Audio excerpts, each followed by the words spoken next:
interactive radio program in Las Vegas today. It's time for Pushing the Limits with Brian Shapiro. Brian will talk sports, politics, entertainment, and anything that matters to you. Feel free to call Brian at 702-221-7283. You want answers? I want the truth! Now, Pushing the Limits, here's Brian Shapiro. All right, what's up, everybody? A very happy Wednesday hump day. It is Pushing the Limits. So glad you could join us. You could be listening to us on the FM AM dial, of course, the awesome KSHB. You could also be watching us on the Occupy Democrats Network, Washington Press Network, TikTok, Twitter, Twitch, my personal YouTube page at PTL Radio Show. And we appreciate you being a part of the show. We have a very big show lined up for you today. Really, these protests throughout the country, they call them pro-Palestinian protests, Free Palestine, but not all, but I think a lot of them are more anti-Israel, anti-Semitic protests. We will get to that. And coming up later on in the show, he's one of the biggest Democrat donors in this country, or at least has been. He's a self-made billionaire, and his name is Jay Bloom. He lives here in Las Vegas. I wanted him to join us an hour or two because he has some frustrations with the Democrat Party. He still considers himself a Democrat, but he's very frustrated with the party, and especially when it comes to this sort of stuff, these protests and anti-Semitism. Jay also happens to be Jewish, so I wanted to get his take on that. So he's going to be joining us in hour number 2. Coming up here in just a few minutes, it's a very interesting story. He's the former North Las Vegas mayor, used to be a Democrat. He's now switched political affiliation and he's trying to unseat Congressman Stephen Horsford as a Republican. Former Mayor John Lee is going to be joining us in studio. Now, my understanding is John Lee has not, at least to this point, endorsed Donald Trump for president of the United States. I'm going to ask him that on this show, see where he stands on that. Because certainly I'll have some respect for any Republican out there who says, you know what, I'm a Republican, I'm not voting for Joe Biden, but I'm definitely not voting for Donald Trump. I have respect for people who are on the right side of history there anyway, even if I might disagree with them on policy and Joe Biden. So John Lee is going to be joining us coming up here in just a few minutes. I got to be honest with you. What's going on Columbia University? What's going on these universities across the country is very frightening. At a time where people of the Jewish faith are supposed to be enjoying Passover, there are many students across the country that are worried, that are scared. They don't feel like they're safe. And let me be very clear on this. I've had very respectful conversations and even some conversations in studio with people that are Palestinian people, intelligent people. We might not agree on everything, but they're not violent people, and they're not showing up in tents and trying to intimidate Jewish people on campus. This is not about freedom of speech. Let me be very clear on this. When you chant death to America, you shouldn't be in this country to begin with. There are certain things you can't do. Yes, we have freedom of speech. You can't threaten people. And when you start chanting death to America, that's where I think we should draw the line as a country. When you start intimidating people because of their religion, that's a hate crime as far as I'm concerned. And many of these idiots, and that's what they are, they're idiots. They're uneducated fools. And it's not about political affiliation, in my personal opinion. This isn't about Democrat or Republican. It's not like these idiots on the far right are going to these protests and polling people. Hey, are you a Democrat or Republican? No, they're not doing that. They just make assumptions that these are a bunch of Democrats. No, they're a bunch of idiots is what they are. They're idiots. And most Democrats are pro-Israel. These anti-Israel protests, they're not pro-Palestinian protests, they're anti-Israel protests, and they're anti-Jewish protests. That's exactly what they are. They're intimidating Jewish people on campus, Zionists, and all these other moronic things that they say. And I got to tell you something. In my personal opinion, a majority of these students that are doing this don't even know why they're doing it. Listen to this one student and her friend at Columbia University who show up protesting, and they don't even know why they're there because they're so stupid. Have a listen to this. And what would you say is the main goal with tonight's protest? I think the goal is just showing our support for Palestine and demanding that NYU stops. I honestly don't know all of what NYU is doing. Is there something that NYU is doing? I really don't know. I'm pretty sure they're... Do you know what NYU is doing? About what? About Israel. Why are we protesting here? wish I was more educated. I'm not either. Oh. I came from Columbia. I was there up at Columbia, and we came down. They said NYU students need that support. So I came down. I heard there's lots of talks. Some people were saying it was getting dangerous. These idiots don't even know why they're there. Why are we here? She says to her friend. I don't know. Why are we here? Hey, dope. If you show up at a protest, you should probably know why you're there. I went to a few Black Lives Matter protests. I knew why I was there because I support equality. I don't support the organization, but I support equality. I want everybody treated as equals, whether that be by law enforcement or wherever. I knew why I was there. How could you show up to a protest? In this case, some of these protests are violent. How could you even show up not knowing why you're there? Boy, I wish I was more educated. Yeah, I wish so too, because a lot of you people out there that are doing these protests are stupid. You don't even know why you're there. Millions of those of the Muslim faith, by the way, live in Israel. But yet so many of these idiots that are anti-Semitic say that Israel wants to commit genocide. No, they don't. They want to conquer Hamas. If you want to criticize the Israeli government, that is fair game. And I think those are fair conversations to have. And I'm willing to have those conversations with you. But make no mistake about it. What is going on in Gaza, what is going on with these missile strikes, the Iranian missile strike, all this stuff was triggered by Hamas. This is the question I would ask some of these free Palestine protesters. I call them anti-Jewish protesters. Here's the question I would ask them. And I think it's a very fair one. After Hamas on October 7th put babies in ovens, beheaded people, raped children and their mothers,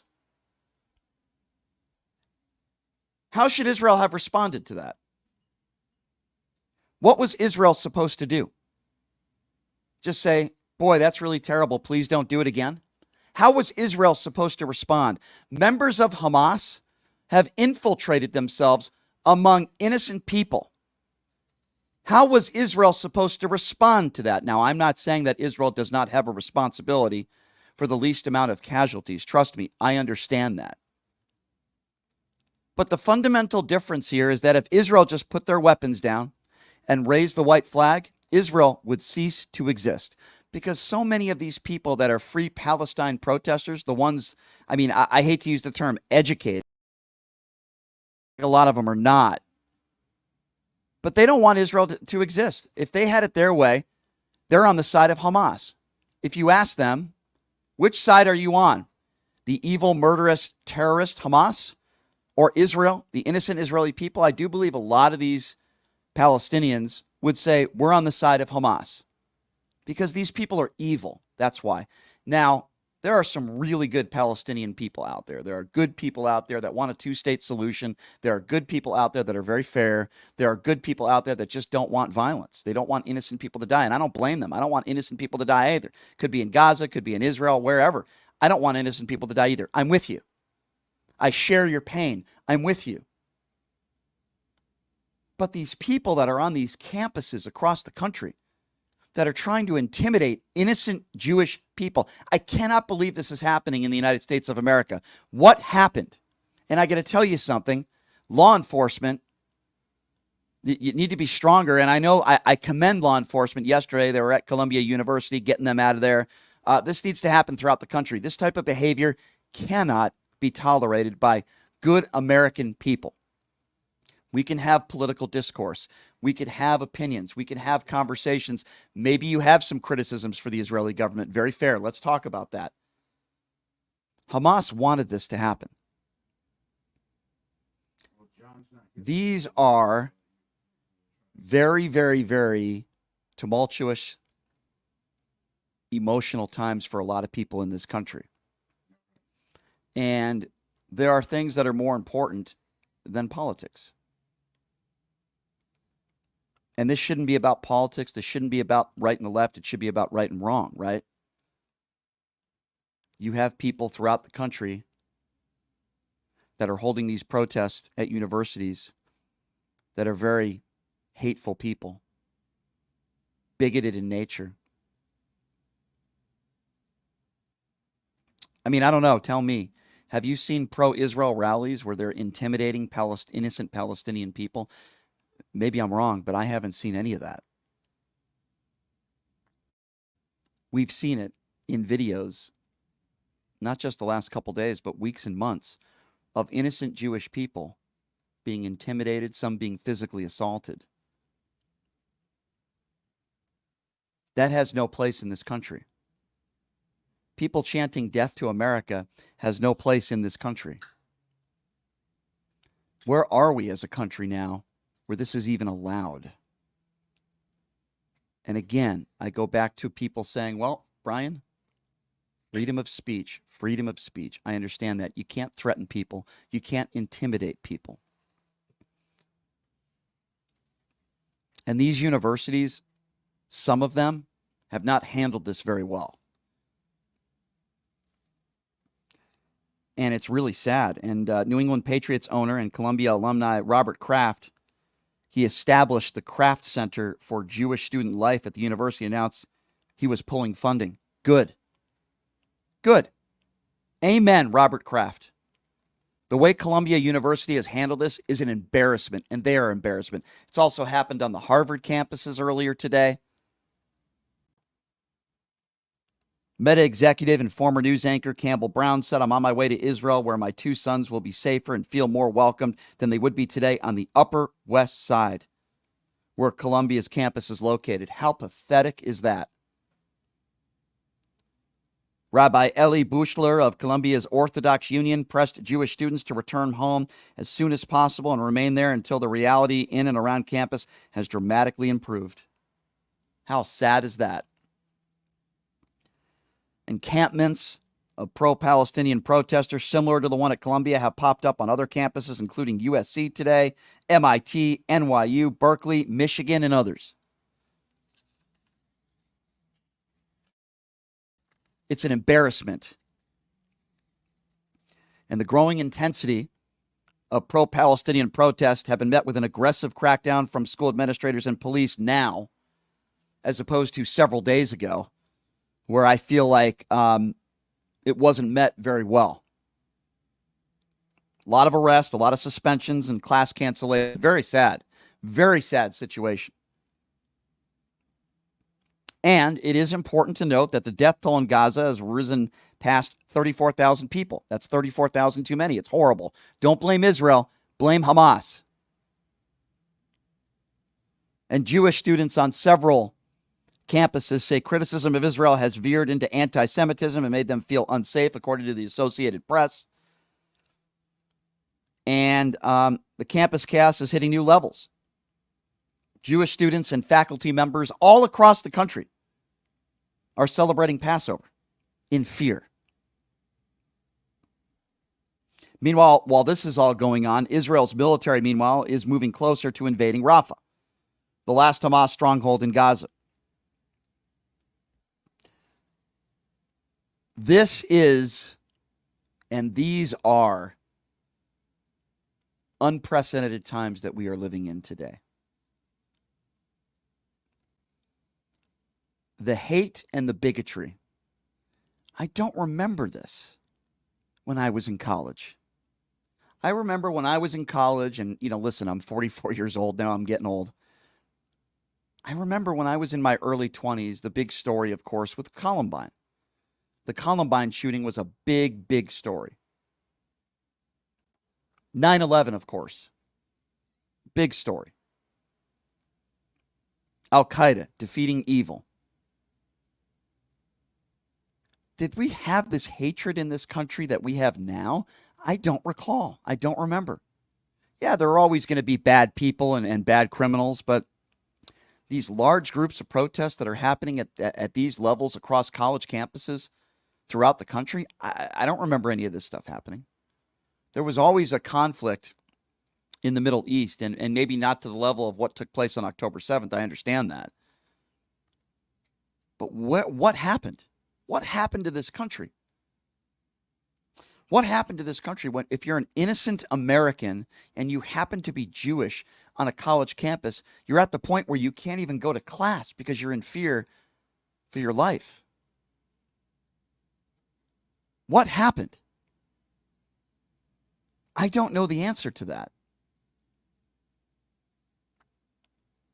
What happened in this country?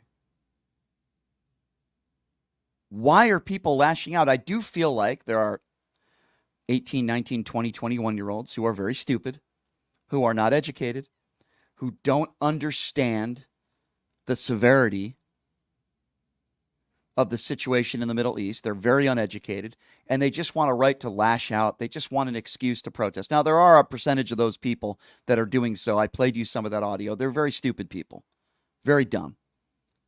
But I'm not worried about those people. Those are not the people that I'm worried about. There are always going to be dumb teenagers and dumb college students that want a reason to protest, want a reason to do stupid things. I compare these kinds of people where if your college campus, your team wins a national football championship or basketball championship, and then you're lighting cars on fire and stuff, right? These people are stupid. I'm talking about the people that hide their faces, that don't want to show themselves, and that are chanting death to Israel. The people that are chanting death to America. These are very, very dangerous people, and these are domestic terrorists as far as I'm concerned. They're intimidating Jewish people. Some of them are assaulting people. Those are the people that I'm worried about. I'm not worried about the stupid 19-year-old kid who wants a reason to go out on campus and just chant things and just cause havoc. I'm not worried about those people. They're idiots, but I'm not worried about them. I'm worried about the people that are chanting death to Israel. I'm worried about the people that are showing up on campus that are trying to disturb innocent people celebrating Passover with their families. I'm worried about the people that are showing up on campus, the reason why so many students are not able to go to class in person today. Those are the people that I am worried about. And I'll also be honest with you. Many of those people on the far right seem to be on the right side of history here. They're very pro-Israel. Not all, but most of them. And I would also say most Democrats in office today are very much pro-Israel. But I want stronger leadership in calling out this kind of behavior. I want stronger leadership. Rashida Tlaib is the opposite of what I want. And as much as I have criticisms every day for those on the extreme far right, you won't find many of them that are not pro-Israel. You won't find many of them that say the things that Rashida Tlaib says. Rashida Tlaib is wrong. It's okay to criticize the Israeli government and have those kinds of conversations. That's okay. But when you don't call out Hamas as a terrorist organization, when you don't do things like that, and when all your criticism is towards the Israeli government and those people in Israel, and you have no criticism for Hamas, and you have no criticism for the Iranian government, then I only have to assume one thing. You are anti-Semitic. You have a hatred towards the Jewish people. This isn't about the Israeli government. This is about your hatred towards a group of people. It's called anti-Semitism. Israel's not going anywhere. I have some news for you. They're not going anywhere. Israel's there to stay. And regardless of what your opinions are on whether they stole the land and, doesn't matter. They're there. They're there to stay. If they wanted genocide, millions of innocent people of the Islamic faith would not be allowed to live there in freedom, but they are. Israel does not want to commit genocide. Tell me that the Iranian government, if they had their opportunity, they wouldn't. If they could just wipe Israel off the face of the earth, that they wouldn't. They would. So these are very dangerous times that we're living in today. These are times it's tearing apart faculties and student bodies. It's certainly drawing in politicians and donors and feeding new rounds of escalation. And the scale of the unrest here is beyond anything that any of these universities have experienced. And it's sad. It's dangerous. I feel for all the people on these campuses, those that feel frightened, that are in fear of their lives. It's terrible. It's scary. We need to call it out. It shouldn't matter whether you have a D next to your name or an R next to your name. We need to call it out. So I don't know where we're going to be at as a country in a month from now. There's a lot of other things going on in the world, in this country. Of course, we have the Donald Trump hush money trial that's taking place. That's dividing a lot of people. I blame Donald Trump for that. I don't blame Bragg for that. We are very divided as a country politically. We are divided as a country racially. We are very divided as a country in general these days. I think there are a lot of different reasons for that. And we'll take some phone calls on the other side. John Lee is going to be joining us in studio. Democrat turned Republican, trying to be your next congressman and trying to unseat Stephen Horsford. We'll be talking to him. And I do want to open up the phone lines next. This is a really important topic. And it is the most interactive show you'll find. And I'm going to open up the phone lines and I'm going to take your calls. What do you make of all these protests on all these college campuses across the country, and are we speaking out enough about it? Maybe you're in favor of it. I don't know. 702-221-7283. And again, that number, if you would like to be a part of the conversation, 702-221-SAVE, 702-221-7283. If you'd like to be a part of the conversation, we'll take your phone calls on the other side. You're listening to Pushing the Limits right here on KSHP. Hey, everybody, are you struggling to find a pizza place that reminds you of Brooklyn? That true blue New York style pie? Well, worry no more. Stallone's Italian Eatery Pizza is a knockout. We're located at 467 East Silverado Ranch Boulevard, just off of Premium Road, half a mile east of South Point Casino, just minutes from the Las Vegas Strip. Come by and grab a slice of pie. Plus, check out our Brooklyn-inspired Italian cuisine. Our sandwiches are super. Hero, that is. Because why be a sub when you could be a hero? Stallone's Italian Eatery is here to serve you phenomenal food, Vegas. Forget about it.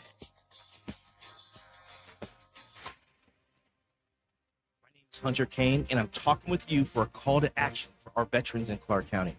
Who is Hunter Kane? Well, I'm a decorated combat veteran community leader, and candidate for Clark County Commission. Do you know no veteran has served on the commission in nearly 30 years, which is why our veteran homelessness, unemployment, and suicide rates are out of control. So here's the call to action. June 11th, vote veteran, vote Kane for Clark County. Let's rally behind someone who's been in the trenches, who knows the sacrifices, and who's committed to making a real difference. Join the campaign by searching Elect Hunter Kane on social media or go to www.electhunterkane.com. Voters want safe gun reform, ban military assault weapons, including AR-15s, have universal background checks, and red flag laws. I am Eva Chase, a candidate for Nevada State Assembly District 16, U.S. Air Force veteran, college graduate, progressive independent candidate, fully transitioned transgender woman, former lieutenant governor candidate for Nevada in 2022, where I received 7,212 votes in the Democratic primary.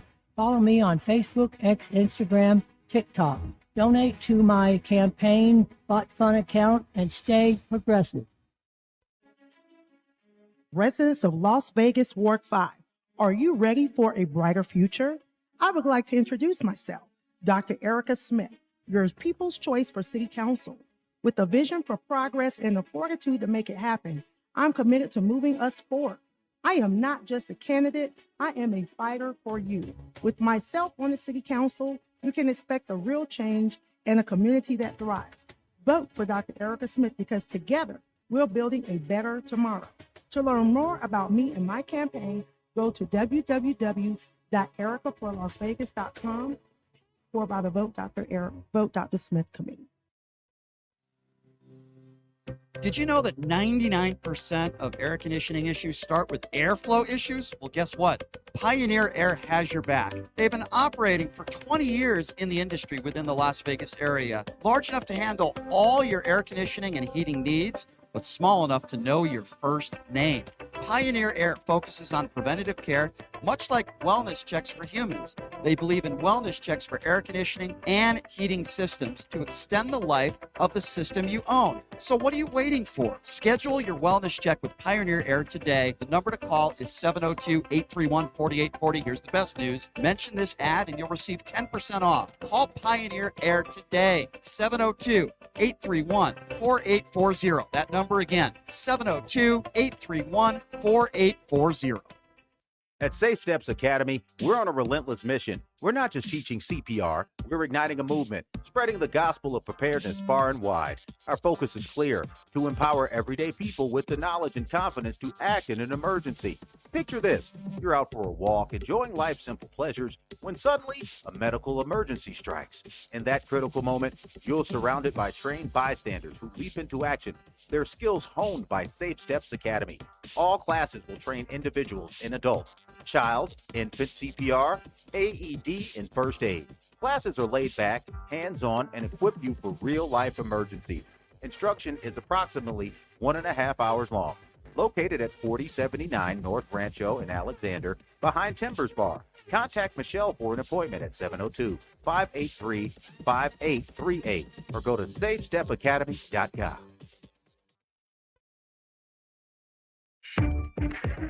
You've seen him in The Hangover, Madam Web, The Upshaws, and more. Mike Epps, the stand-up comedian and actor, takes to the stage at the Venetian May 3rd and 4th. Mike Epps, buzzworthy and funny.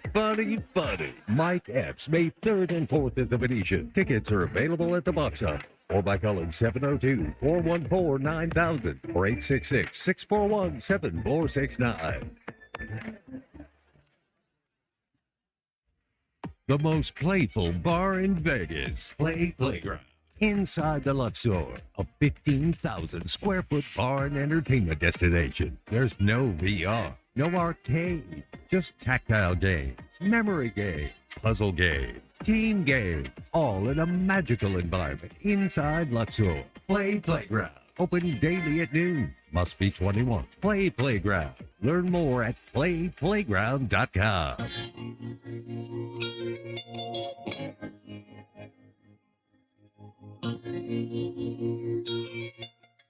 All right, welcome back. It is Pushing the Limits on a Wednesday. Thank you so much for joining us, talking about these.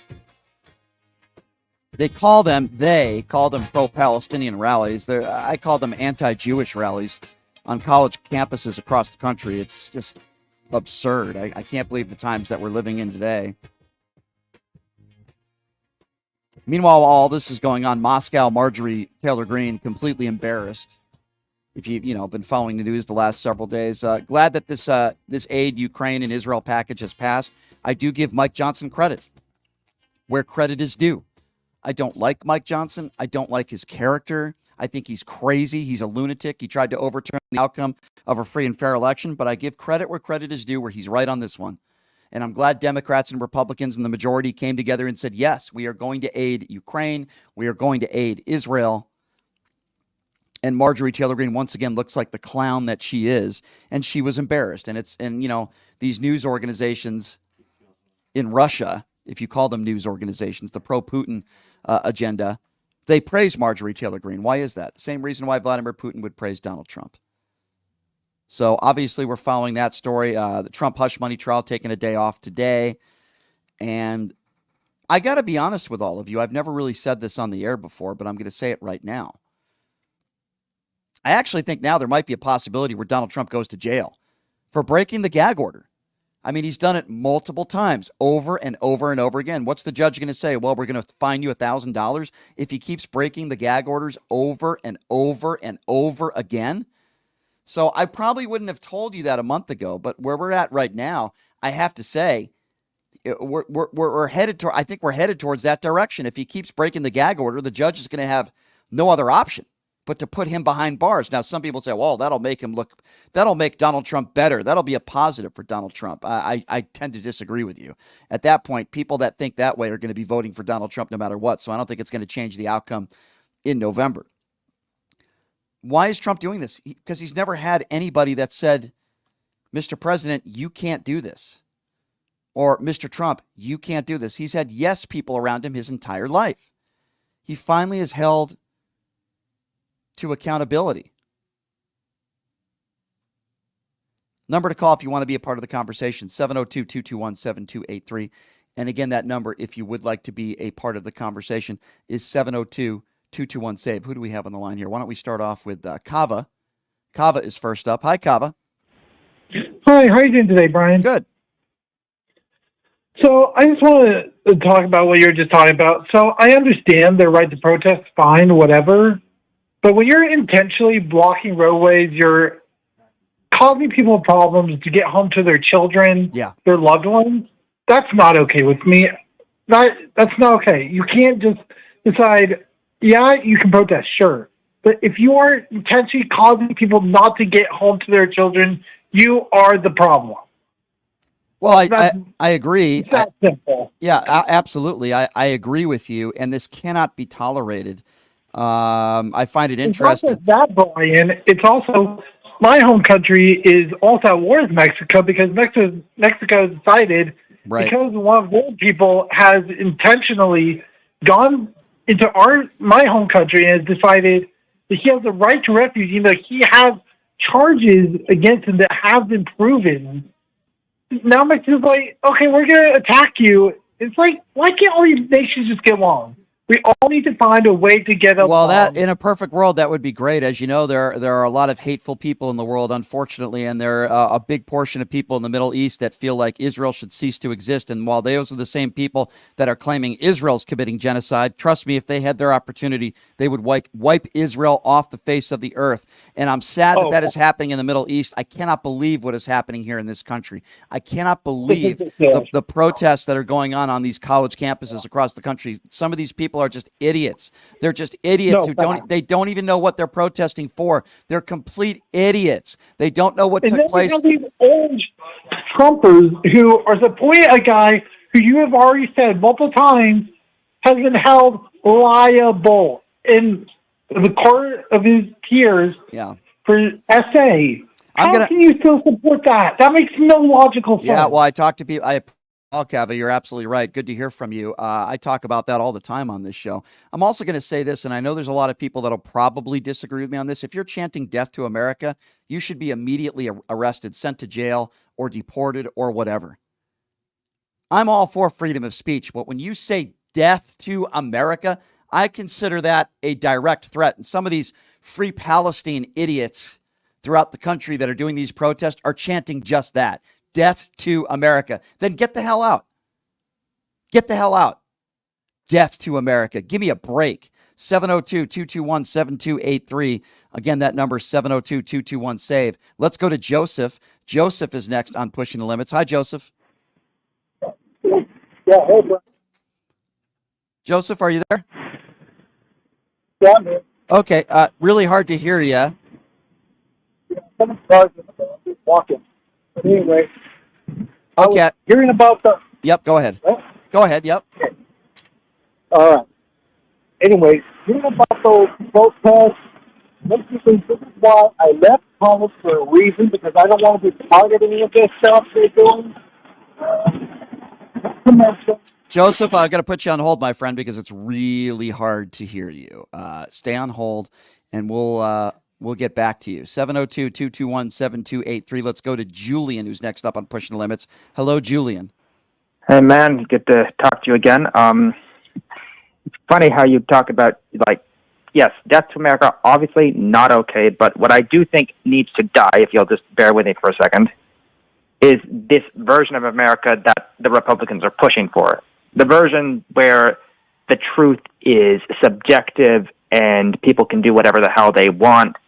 The version where, a president is not answerable to the law. Mm-hmm. These ideas need to die when Donald Trump is finally convicted. If people want that version of America to die, I won't question them, so long as it's not a violent version. Yeah, I hear what you're saying. I just wish that Republicans and Democrats, in at least in this aspect, we all need to come together and say, we need to defend Israel. They are our allies. Doesn't mean they don't have a responsibility for the least amount of casualties. I get that point of it. I absolutely do. But at the same time, what are we doing as a country where we have these protests on these universities? And what would you say about a university that says, hey, we're going to cancel in-person classes because of these protests? I mean, who's the person who makes a decision like that? The first thing you do is call the police to get out there and arrest all these idiots. That's what you should do. That's my opinion. Well, I mean, that's not the wrong opinion, and I definitely don't think that you should try to, let these people preach these, when they speak to you in extremes, that's when you can't have a conversation because it's one side or the other. The reality is a very complicated scenario, and there's plenty of Israelis who want Netanyahu out of office, and they're not being heard. Yeah. Yes, I do agree with that. At the same time, I do believe that Benjamin Netanyahu, I believe it's okay to criticize the Israeli government. I don't want people to get the wrong idea, right? It's okay to criticize the Israeli government. It's okay if you have issues with Benjamin Netanyahu. That's not my issue. My issue is people on college, and I think you'll agree with me, these people on these college campuses, that are threatening innocent Jewish people, that are intimidating Jewish people, that are chanting death to America, death to Israel. This can't be tolerated in this country, No, they think that it's a one-sided situation, and they don't understand that it's not. Right. Maybe it's easier for them if they just pretend that Israel's the only problem. Yeah. And that's why Biden is getting so much flack, because those are the same people are attacking him for how he's been handling the situation. Yeah, no, you're right. And I think Joe Biden's in a really difficult position. I think he's said the right things. Israel has a right to defend themselves. They're our allies. They have a responsibility, right? But at the same time, I agree. And Joe Biden should be holding Israel accountable as well. But we have to understand, you do, I do, Joe Biden does, how this started. Hamas on October 7th, Israel's 9/11.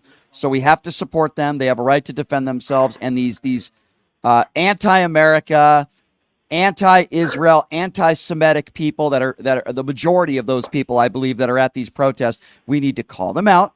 And if they're chanting any type of threats, they need to immediately be arrested so we know who they are.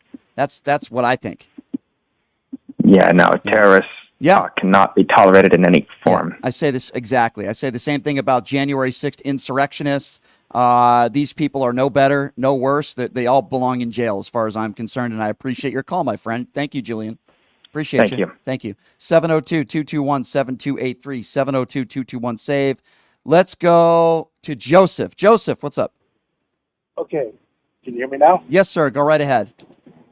Okay. First of all, hearing about the college protest makes me think that this is why I left City College for that reason. And it's also a reason because I did not want to be part of any of those protesters always saying death to America. That makes me think this is what they're going to be saying. And that's why they don't like the fact that I was helping out those who were, doesn't matter the color of their skin, by helping them read and write. And then all of a sudden they're saying that what I'm doing is wrong, but I think that's my patriotic way of helping out those in need. So come at me again. What is, in your opinion, a patriotic way of helping those in need? Say that one more time. Helping them learn to read and write. Absolutely.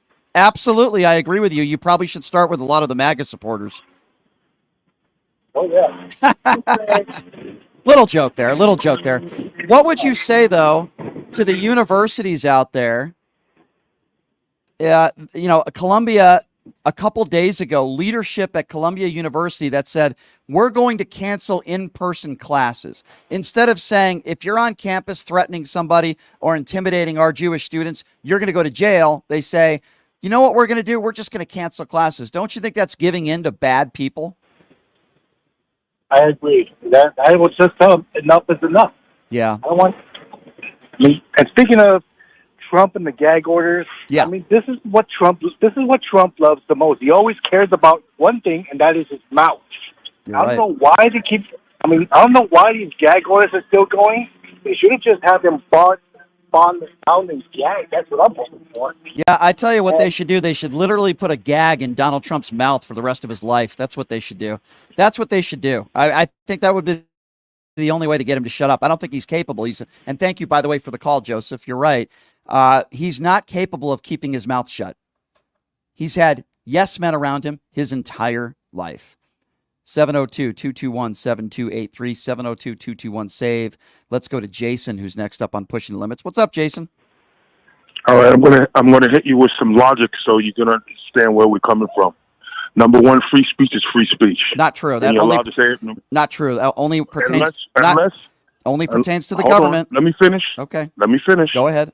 Now, if you're in a movie theater, you can't say fire. But when it comes to death to America, you can't be arrested for that. That's a Even threat. the Supreme Court will. That's a threat. And threat to who? To who, though? When you say death to America, you are threatening death upon Americans. I think most people would take that very seriously. Now, if you're talking about freedom of speech, yes, you're right. That pertains to the government on public property. However, there are always consequences for your words. I get it. I'm all for freedom of speech as long as it's a peaceful protest. I don't have a problem with that. I'm with you, Jason. What I am not with there's is another point I want to make with you. Go ahead. All right, here's another point I want to make with you, and I really want you to think about this. You got to think about all the migrants that came to New York, all the money they spending on putting these migrants in houses and all that. They cannot afford to arrest all those students. That would almost bankrupt New York City. To put them all in jail, house them, feed them, and then more than anything, that was more safety for the Jewish students. Because if you got all those students and they got to walk across all that, they were actually thinking about the Jewish students to protect them from going across these ignorant people that are screaming that stuff. Mm-hmm. I've seen so many of these young females saying they're scared to go to class. Mm-hmm. They even one lady said she was scared to go because they had the encampment. Sure. She said that should be a free space. She said she was so scared because she walked in there and they was like, "You're not allowed there." Right. So I wouldn't want somebody because that's almost like the chop zone. So, Jason, That's I almost putting understand. like the Jason, I understand what you're saying. I do. You're making. I'm looking for safety. I'm just looking for safety. And more than anything. and I understand, and I applaud you for that. And it's not like I disagree with you. But I guess the point that I'm trying to make is when the first thing a university does is say, "Well, we're just going to cancel classes." Okay, you want to cancel classes, that's one thing if you care about the safety of the students. But I think the first thing you should say is we're not going to tolerate this behavior. If you're intimidating, harassing, or making any physical contact with any of these students, you're going to go to jail. We're going to have a huge police presence, and we do not allow this on our campus. That's the first thing they should have said. Instead, what they said was, geez, maybe we should just cancel classes and, do everything from home. I think that's a cowardly way, and that's why people like Robert Kraft, who went to Columbia as an alumnus, he said he's not going to be donating any more money to the university, and he's pulling funding, and rightfully so. And you're right. People have a right to be scared. This is a very scary situation. I wouldn't want to be walking around there. And I also understand what you're saying, that it would be expensive for New York City, but we can't just say to ourselves, we're not going to arrest dangerous. And I do think some of these people are dangerous. Not all of them, but a portion of them are a portion of them, right, are dangerous people. Let's go through it. If there's a physical assault, if there is an actual real threat of violence, then those people have to be arrested, my man, no matter how much money it costs. Now, I'm not saying arrest everybody, right? Not everybody there is a threat. I would never make that statement, right? So I think we both can be right? We both can be right? I understand. Yeah. And then I want to talk about Donald Trump. You got to remember one thing. Where he's cut from. His father was arrested at a KKK rally. So we know where it's a rotten apple. You are correct. So, and he's never been told no. Mm-hmm. He's allowed his whole life, it's always what he wanted. Mm-hmm. This is the first time he doesn't get what he wants. Yeah. So I knew he was going to break the court. I knew he was going to break it. I knew he was going to break the gag order because guess what? When he was president, when he said there were very fine people in Charleston, South Carolina, nothing happened. Or when he was at the inside edition, when he was with the Bush, when he said that, there was no repercussion. Right. And more than anything, as to be a husband, when you are with a porn star where your wife is giving a baby, that's to show you how much class and moral he has. He's dirty and black inside. Okay, well, let me ask you a question then. Black. Obviously, I agree with you, but what do you think? Do you think if he continues to break the gag order, which he repeatedly is doing on social media and in front of the media, do you think the judge will send him to jail? I mean, I don't know, but I'm thinking that's a possibility. I'm saying no. No. You know why? They're scared of riots. That's why they didn't do anything when he was president. Everybody's scared of a riot. They're scared that they'll get enough of these January 6th Proud Boy psychos will come in New York and create a riot. That's why they won't do it, because they're scared. The government is scared of Trump and its people. Period. They're scared. Yeah. I don't think the judge. I don't think the judge got that much cojones to do it. Maybe, I really don't. Maybe I not. Really don't. Maybe not. But if Trump keeps testing him, it's a possibility where I would not have said that weeks or even months before. I think it's a possibility if he continues to do it because he's showing up the judge. But we'll have to wait and see what happens, Jason. And but let me ask you a question. Then why would you do that? Why wouldn't you do that when they said something about your own daughter? Because I know if you said something about my daughter or my grandbaby, well, I'll tell you why. Let me tell you why. It's going to pop off. I understand, but that's the judge can't do that. You can't take personal emotion and make a judgment in a courtroom. At least that's not. I understand what you're saying. I'd be very pissed off.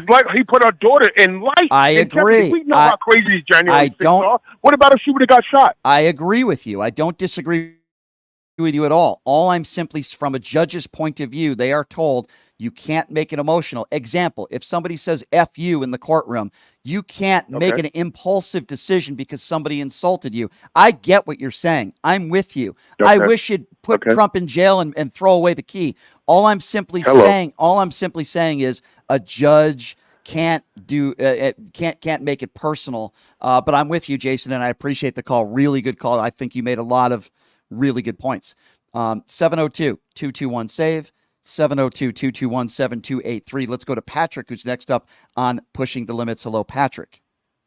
Hello, Brian. Yeah, I'd like to get your thoughts on the infectious disease expert that you had on yesterday. What was the hard evidence, research, and data that he presented? Hey, Patrick. Really validates your points. Hey, Patrick. And also tell me about this. Patrick. Hey, Patrick. I'm going to ask that you remain on topic. You see, when you call into a radio show, with all due respect, we're not talking about the show yesterday. We're talking about the Israel-Palestinian conflict. We're talking about universities across the country that are having these protests. Some of them have turned violent. We're talking about the Donald Trump gag order, and if you think he should or will go to jail for it. Now, I'm happy to answer your questions and your comments if you're on topic. I've asked you that before, so if we could remain on topic, I would appreciate that. Well, tell me about the spike protein that McCullough's Patrick, selling. did you just hear what I just said, or are you an idiot? I think we know the answer to that. You either remain on topic or I move on to the next caller. Do you not understand that? Does that not make any sense to you at all, Patrick? Perfect sense, Brian. Perfect. Okay, sense. then be on topic or I'm going to hang up. Be on topic or we're moving on to the next caller. You're not the only person calling into the show. You can call into your right-wing conservative talk shows and spew all the nonsense you want, and they'll keep you on, I'm sure, for 15 minutes, Patrick. Not me. Do you understand that? If you're going to call into the show, anybody's allowed to call in. I ask that you remain on topic. Is that hard for your MAGA skull to understand through that skull of yours? Does that not make sense to you, Patrick? I'm trying to be respectful. I'm trying to be patient with MAGA people like you, but it's really getting harder day by day. Do you have anything to say about the topics we've discussed today? If not, I'm going to move on to the next call. Well, what percentage of these pro-Hamas people would you say are leftists? Would you say there's a lot of Trump supporters that are pro-Hamas? Because I would imagine vast majority of all these kids on campus well, first of all, anti-Trump. Would you agree with that? Gotcha. Well, first of all, I don't care what you imagine because your imagination means nothing to me. That's number one. Number two, nobody's got. Excuse me, I'm still answering your question. That means you be quiet now. Number two, nobody's taken a poll at any of these universities at these protests and asked, excuse me, sir, excuse me, ma'am, I just heard you chanting death to America. Are you a registered Democrat or Republican? And guess what, Patrick? Democrat or Republican, it's wrong. It's wrong, no matter what political affiliation they are. And unlike idiots like you, when I talk about events like January 6th, you refuse to admit who they were and what they did was terrible and wrong. In fact, people like you come up with conspiracy theories that it was Antifa or George Soros funded or the FBI. Nobody's holding polls at these rallies. These pro-Hamas rallies. Nobody's holding a poll and a questionnaire and checking their registration status as voters. You can focus on that. We don't know the answer to it, Patrick, and I don't care where your imagination goes to show you. For all I know, your imagination in the middle of the night could be Donald Trump naked in your bedroom. I really, and that's probably where your imagination does go, Patrick. But I could care less what your imagination is. Why don't you admit that what they're doing is wrong? We don't know what their political affiliation is, and it's wrong and it's terrible. Just like it's wrong and terrible what took place on January 6th. Just like it's wrong and terrible whether it's a Black Lives Matter protest or a January 6th insurrection or protests that are bullying Jewish people. It's all bad and it's all wrong, Patrick. Are you capable of thinking like that? Well, it seems clear that people waving LGBT Okay, flags. have a nice day. Have a nice day, you bigot. You imbecile. You have a pea brain. You are an imbecile. You want to talk about an LGBT flag? Like that has anything to do with the conversation, you bigot? You're an embarrassment. 702-221-7283. Again, the number to call, 702-221-SAVE, although I can't save people like Patrick. Let's go to Damon. Damon is next on Pushing the Limits. What's up, Damon? Hey, what's going on, Brian? How you doing, man? I ain't doing good. I just got back from Detroit. My niece died. Oh, I've no. been in Detroit for a week and a half. Very sorry. That's so terrible. I'm sorry to hear that, Damon. My condolences to you and your family. Thank you, sir. The thing is, though, what I know about this case, it got my antennas going up, Brian. I was watching something, and they was talking about how the people that they arrested at first was the only people that went public protesting. Mm-hmm. They arrested Ilhan Omar's daughter and somebody else. But the thing is, the only people they arrested in the beginning was the people that went public. And the second thing I got with the narrative they trying to present is this. It's a lot of Jewish students that are protesting. Sure. But they will not bring that up into the news. It is a lot. I had no idea how many actual Jewish students are protesting No, Israel. I saw that. I've seen some of those protests, and they've interviewed some of those students. But what I haven't seen are Israeli protesters that are intimidating Palestinian people, that are committing any violent acts, getting arrested, that are chanting death to America or death to Palestinians. I haven't seen any Israeli protests that have gone violent and done anything like that. Have you? No, I haven't. But that's my thing, Brian. That was my perception before I started doing my little bit of research, because this ain't going nowhere. They've been fighting for 2,000 years, so I ain't been paying much attention. They have. So I started to pay attention. They have, Damon. I agree with you. But now it's infiltrating into this country, right? And that's and not to say that I don't care about it, and I know you wouldn't say that either. But now it's infiltrating into our own country and universities across the country, and I think it's dangerous. It's wrong, and I think these people need to be called out for it. Not every Palestinian person that's at these protests are despicable people. I would never make that statement, but there are some that are. There are some that are intimidating Jewish students, that are chanting death to America, death to Israel, and needs to be called out. And amen to Robert Kraft, by the way, for taking a stand on this. He's a Columbia alumni, and he established the Kraft Center for Jewish Student Life at the university. He's just very angry with that university, the way they've handled this whole thing. And quite frankly, I don't blame him. You know what they need to do, Brian? What's that? They need to make the Palestinians and the Israelis watch Don't Mess with the Zohan and see how they can come together. That's a great movie. I love the movie. It's a great movie. And I got to tell you, man, I'm very disappointed with the way some of these universities have handled this. I think they're smartening up a little bit, but this is really bad. And a number of lawmakers, and again, I agree with them on this issue. I can't stand Elise Stefanik, but she's right on this issue.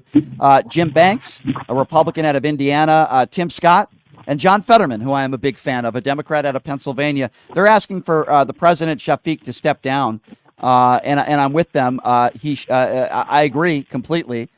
Democrats and Republicans need to all agree on this issue: hate speech, death threats. What many at these Palestinian rallies, or they call it Free Palestine, I call it anti-Jew rallies. That's really what they are. They need to be called out on both sides of the aisle. It doesn't matter whether you're watching MSNBC or Newsmax. It needs to be called out and condemned. And luckily, most of our politicians on both sides of the aisle are doing that. I want to hear from everybody. And once we can do that and understand, then I think that will help lower the rhetoric and the heat a little bit, and these innocent students could go back to class and not be in fear for their lives. Amen to that. Yeah, Damon, good to hear from you, my friend. I'm sorry again about your niece. My condolences, my friend. Hang in there, and I appreciate your call, sir. Thank you so much. All right. All right, here's what we're going to do. We're going to take a break, and when we come back, we'll take some more phone calls. I'm going to give you my opinions on aid to foreign countries, or aid to Ukraine, aid to Israel. I'm also going to give you an update on the latest in the Donald Trump hush money. We'll be talking about that as well. And remember that woman that accosted the fine actor himself, Alec Baldwin, in that coffee shop? Well, guess what? We have new information on her. She did an interview earlier today, and you're going to be mesmerized to hear parts of this interview. It is one of the craziest interviews I've ever heard in my life. And we're going to play it for you coming up next as well. And we'll take some more phone calls on the other side of the break. 702-221-7283. And again, that number is 702-221-7283. I want to tell you about my good friends at Pioneer Air. We had Leo in yesterday, and a lucky listener won a $150 gift certificate for free scheduled maintenance. This is a company that's been around since the 1930s. Just like a car, you need to get oil changes for your car. You need to check your air conditioning services and make sure it doesn't go bad on you when it's 120 degrees outside. If you call Pioneer Air right now and you mention the name of this show, ask to speak to Leo at Pioneer Air, you're going to get a $150 value, free scheduled maintenance for up to a year, and a free VIP membership. Give them a call, 702-703-6346. Again, that number, 702-703-6346. Their email, info@pioneerairlv.com. We'll take a quick break. We'll take more of your phone calls on the other side. And that Alec Baldwin harasser at that coffee shop, she did a off-the-rails interview earlier today. You won't believe what you're about to hear. We'll play it for you next right here on Pushing the Limits. Who would have thought there'd be so many kids playing ice hockey in the desert? Jake Helb's Hockey Foundation and the Las Vegas Ice Warriors, founded by Gina Yusufzai 8 years ago, made it possible for families who can't afford the equipment and food. Donate today at www.hockeyforkids.org and help us continue making a difference. Join us in supporting Jake Helb's Hockey Foundation and the Las Vegas Ice Warriors, where every kid gets a shot at the starting line. Just a reminder, our website is www.hockeyforkids.org. Hey, everybody, are you struggling to find a pizza place that reminds you of Brooklyn? That true blue New York style pie? Well, worry no more. Stallone's Italian Eatery Pizza is a knockout. We're located at 467 East Silverado Ranch Boulevard, just off of Premium Road, half a mile east of South Point Casino, just minutes from the Las Vegas Strip. Come by and grab a slice of pie. Plus, check out our Brooklyn-inspired Italian cuisine. Our sandwiches are super. Hero, that is. Because why be a sub when you can be a hero? Stallone's Italian Eatery is here to serve you phenomenal food, Vegas. Forget about it.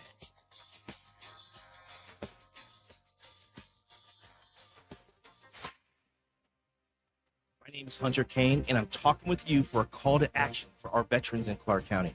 Who is Hunter Kane? Well, I'm a decorated combat veteran, veteran community leader, and candidate for Clark County Commission.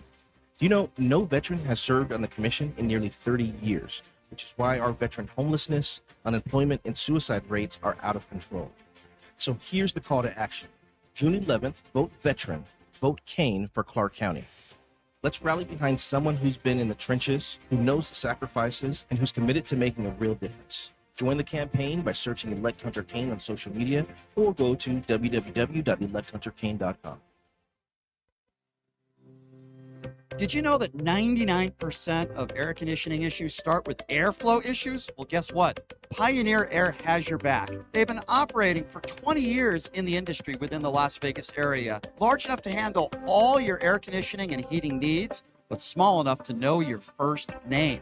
Pioneer Air focuses on preventative care, much like wellness checks for humans. They believe in wellness checks for air conditioning and heating systems to extend the life of the system you own. So what are you waiting for? Schedule your wellness check with Pioneer Air today. The number to call is 702-831-4840. Here's the best news. Mention this ad and you'll receive 10% off. Call Pioneer Air today. 702-831-4840. That number again, 702-831-4840.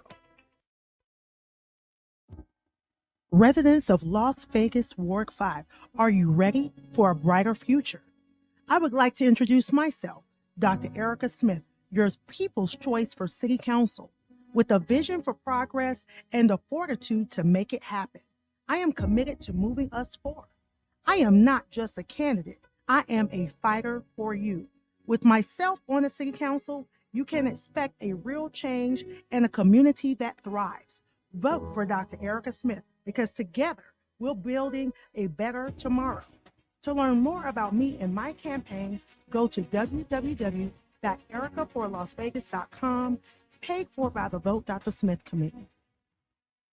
Voters want safe gun reform, ban military assault weapons, including AR-15s, have universal background checks, and red flag laws. I am Eva Chase, a candidate for Nevada State Assembly District 16, U.S. Air Force veteran, college graduate, progressive independent candidate, fully transitioned transgender woman, former lieutenant governor candidate for Nevada in 2022, where I received 7,212 votes in the Democratic primary. Follow me on Facebook, X, Instagram, TikTok. Donate to my campaign bot fun account and stay progressive. Who would have thought there'd be so many kids playing ice hockey in the desert? Jake Helb's Hockey Foundation and the Las Vegas Ice Warriors, founded by Gina Yusufzai 8 years ago, made it possible for families who can't afford the equipment and food. Donate today at www.hockeyforkids.org and help us continue making a difference. Join us in supporting Jake Helb's Hockey Foundation and the Las Vegas Ice Warriors, where every kid gets a shot at the starting line. Just a reminder, our website is www.hockeyforkids.org.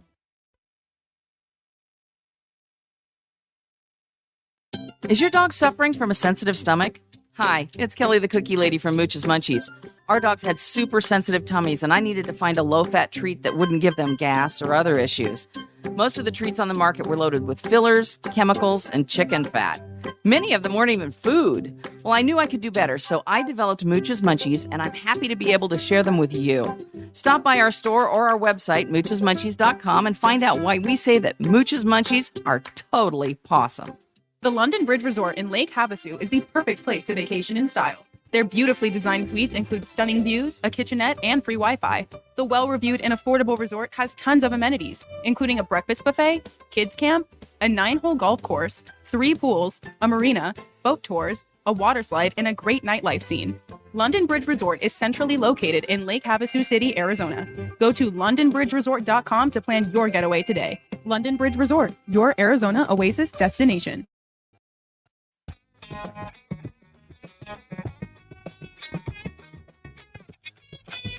All right, welcome back. It is Pushing the Limits on a Wednesday, my favorite gaming bar in town. They're big supporters of the show, and I certainly support what they do over there. It's Jackson's Bar Grill. It's been around for decades. What a great way to watch a Vegas Golden Knights games with their Pass the Puck contest. It's Game 2 tonight in the Stanley Cup playoffs. The Knights on the road against the Dallas Stars. Great gaming promotions there, great food, great atmosphere, great bartenders, so I can share all my problems with them. It's like free therapy. It's a great place to go. Just grab a lunch and relax and have a good time. Check them out, Jackson's Bar and Grill, located at Flamingo and Jones, and tell them I sent you. So obviously we've been talking a little bit about these protests throughout the country when it comes to these free Palestine rallies. We've talked a little bit about that. I certainly, coming up here in a few minutes, want to get to this woman who accosted Alec Baldwin at this coffee shop, because, you know, it's getting to a point now where if you harass somebody, you should be allowed to defend yourself. But at the same time, I do think Alec Baldwin made a mistake. We'll talk a little bit about that here coming up in a few moments as well. But I did promise I would get back to the phone lines. That number to call, by the way, is 702-221-7283. And again, that number, if you want to be a part of the program, it is 702-221-7283. All right, who are we going to next here? Delani is next. Delani, thank you for calling in. What's on your mind? Hi, Brian. Hi, Delani. Love your show. Thank you. Appreciate that. I just had a couple of things to say about the protests at the colleges. Sure. I think it's kind of, I kind of was listening to both sides today. I mean, on these last couple of days. Mm-hmm. So I listened to the Amen show on MSNBC. Then I went to Dan Abrams, because I don't watch Fox News. Yeah. But Dan Abrams had a kind of a moderate tone to the whole thing. I feel like gotten kind of out of hand, and it seems like there's a lot of agitators there. Mm-hmm. Whereas originally it started with just protest, and now people are getting kind of like there's other agitators there that are making it more, flamboyant, like trying to up it and saying stuff like "Death to America" and things like that. And I don't really necessarily think it's the students. Most of the students seem to be kind of on the mellow side about it, but then it's gotten out of hand, and like you said, they should shut it down, but I wouldn't listen to anything that Elise Stefanik would say about it. That's for sure. Well, I think she's doing it. I think she's doing it for political purposes, as she's done with the presidents of universities when she had that viral moment, and then she campaigned off it. Yes. So I understand. I understand where you're going with that. I will say this though. I'm hearing louder voices on the right side of history from the right than the left, and to me, that's unacceptable. Now, most people on the left are pro-Israel as well, which I'm very appreciative. But, those members of the squad, not all of them, but Ilhan Omar, whose daughter was recently arrested at one of these rallies, which is despicable. She was being interviewed on Amen the other day. Yeah. So I kind of heard her side, but then at the same time, I kind of agree more with Dan Abrams' side, the moderate side, because I felt like it was getting out of hand. And when people start saying "death to America," death to, like we're with Hamas, I'm Hamas. I think they even had a lady doing that. It's crazy. Yeah. And what happened to, in New York with that lady going up into that actor's face? I mean, that's just, I'm really eager to hear what you have to say about that. But it's just getting out of hand, and I feel like they should just shut it down because people can't go to school, and that's the purpose. I mean, this is the end of the school year. That's what's really unfortunate about this is that the students are the ones that suffer here, particularly these Jewish students in fear for their lives, and that can't happen. And it's one thing to peacefully protest, even if we disagree with you. If somebody that's fine. That's what makes America great. I get it, even though we disagree with you. But when you start chanting death to people, or in this case, death to America or death to Jews, that's where the line is crossed, and those people should be arrested. They should have their day in court, and if they do it again, send them to jail. That's what I think should happen. And I appreciate your phone call, and thank you for being educated on this issue. I appreciate you. And I like Dan Abrams. Right. I think Dan Abrams is a good guy. And I enjoy watching Dan Abrams. I watch Chris Cuomo on that network. And I think they do a pretty good job. And they're probably a lot more fair than most these days. Let's put it that way. 702-221-7283. Let's go to Gary. Gary's next. What's up, Gary? Hey, Brian. Hey, we need common sense solutions. And my grandfather was Jewish Italian, and I take offense every time I hear you say that there's Jewish students who are intimidated and this and that. If they were black guys, they could take a page from the black guys. Try to do this to black people in this day and age. Where's the Jewish Defense League? Why can't we have 100 men from the Jewish Defense League show up with bats and guns? Oh, come on. Come on, and- Gary. I never heard you say, "Oh, come on." Gary. You say, "Oh, come on." Gary, I'm absurd. I know. Gary, you're telling me that the best way to handle this situation is you would want Jewish people showing up to these protests with bats and guns? Yeah, people would die. I didn't say it was the best solution. No, I don't think it is, not, Gary. Let's not get the idea that because bullies love people who are intimidated and scared. We're not all scared. We're not all weak.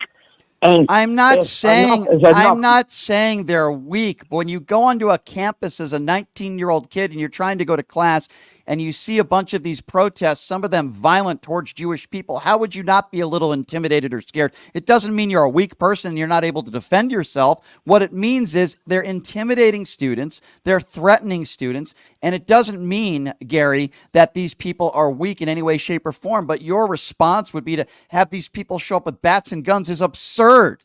That's ridiculous. People would get hurt. People would die. We don't want that to happen. We want law enforcement to be there.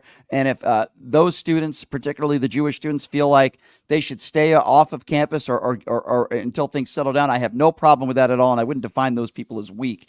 I've talked a little bit about Alec Baldwin yesterday. And of course, he's going to be up on charges of manslaughter charges, I believe, in the killing of that woman on the movie set Rust. So Alec Baldwin, regardless of what you think of him, he's a very gifted actor, right? He's had an illustrious career. He's hot-tempered.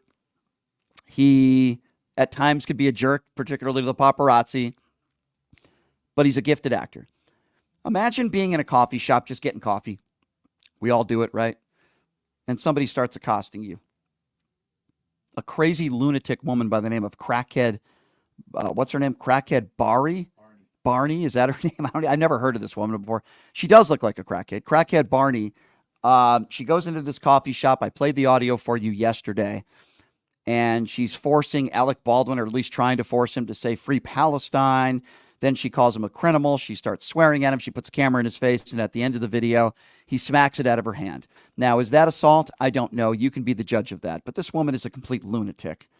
So Piers Morgan decided to find her and have her on his show earlier today. It might be one of the craziest interviews I've ever seen. We have a little piece of it for you that we are going to play for you. And I don't really know how Piers Morgan got through this, but here's how it went down. Free Palestine, just one time. I'm joined by Alec Baldwin's antagonist there, who calls herself a crackhead Barney. Okay. I wore my diaper today for you, Pierce. Do you like it? Do you want to sit down? Do you see the damage that Alec did to me? Do you see the damage? Look at my arm. No, you weren't maimed by Alec Baldwin on Monday, were you? I was maimed. No, you weren't. My hand is broken. My neck is broken. No, it's not. My life. Look at my life. Don't do this to me, Pierce. It's too early in the morning, Pierce. Pierce, it's too early. Your wig's come off. Pierce, can you say free Palestine for me? If you don't shut up, I can't give you the answer. Pierce Morgan is beating me up on international TV. This is And one of the you're most calling a black woman pathetic a crackhead. things I've ever had to endure. I mean, I'm laughing at it because it's so ridiculous. Obviously, this is a woman who is either extremely mentally deranged and or someone that just wants to go viral and just wants to become a social media famous person. I don't know. Maybe a little bit of both. She shows up in this interview with her arm in a sling and, looks completely ridiculous with her getup. And obviously, Alec Baldwin did not injure her. And now we're at a situation where if you're a celebrity, people could just come up to you and harass you. You should have the right to defend yourself. But this woman is an absolute and complete lunatic. And I don't always defend Alec Baldwin, but I think I'm going to defend him here. You can't just shove a camera in someone's face in their personal space. You have a right to bat it away. You don't have a right to punch somebody or physically assault somebody, but you can bat their camera away if their camera is in your face. That's your personal space.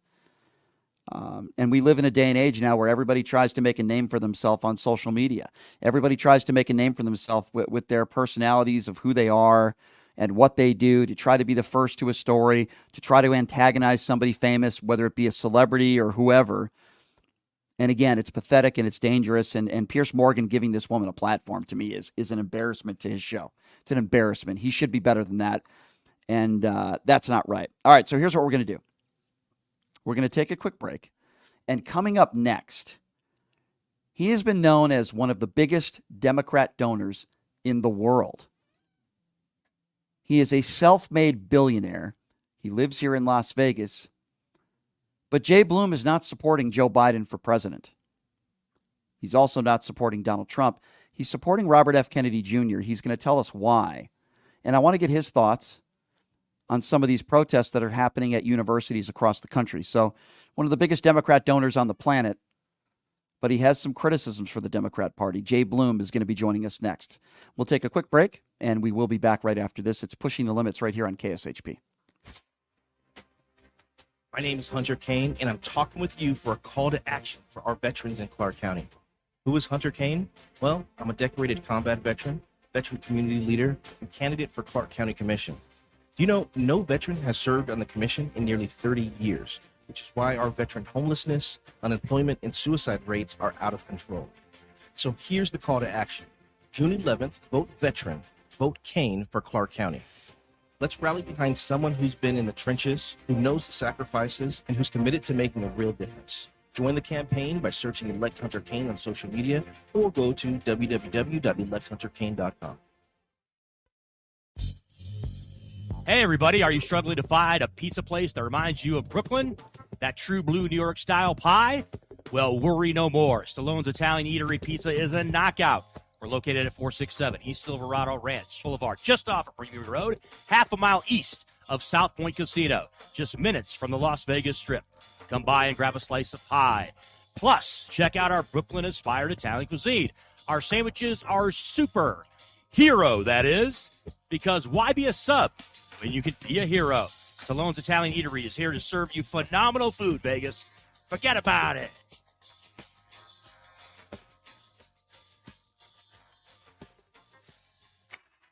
Who would have thought there'd be so many kids playing ice hockey in the desert? Jake Helb's Hockey Foundation and the Las Vegas Ice Warriors, founded by Gina Yusufzai 8 years ago, made it possible for families who can't afford the equipment and fees.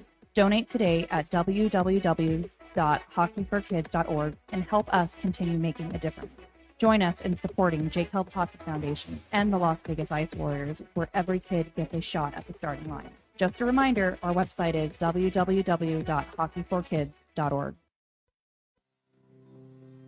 Did you know that 99% of air conditioning issues start with airflow issues? Well, guess what? Pioneer Air has your back. They've been operating for 20 years in the industry within the Las Vegas area, large enough to handle all your air conditioning and heating needs, but small enough to know your first name. Pioneer Air focuses on preventative care, much like wellness checks for humans. They believe in wellness checks for air conditioning and heating systems to extend the life of the system you own. So what are you waiting for? Schedule your wellness check with Pioneer Air today. The number to call is 702-831-4840. Here's the best news. Mention this ad and you'll receive 10% off. Call Pioneer Air today. 702-831-4840. That number again, 702-831-4840. Residents of Las Vegas Ward 5, are you ready for a brighter future? I would like to introduce myself, Dr. Erica Smith, your people's choice for City Council. With a vision for progress and the fortitude to make it happen, I'm committed to moving us forward. I am not just a candidate, I am a fighter for you. With myself on the City Council, you can expect a real change and a community that thrives. Vote for Dr. Erica Smith because together we're building a better tomorrow. To learn more about me and my campaign, go to www.ericaforlasvegas.com or by the Vote Dr. Smith Committee. Voters want safe gun reform, ban military assault weapons, including AR-15s, have universal background checks, and red flag laws. I am Eva Chase, a candidate for Nevada State Assembly District 16, U.S. Air Force veteran, college graduate, progressive independent candidate, fully transitioned transgender woman, former lieutenant governor candidate for Nevada in 2022, where I received 7,212 votes in the Democratic primary. Follow me on Facebook, X, Instagram, TikTok. Donate to my campaign bot fund account and stay progressive.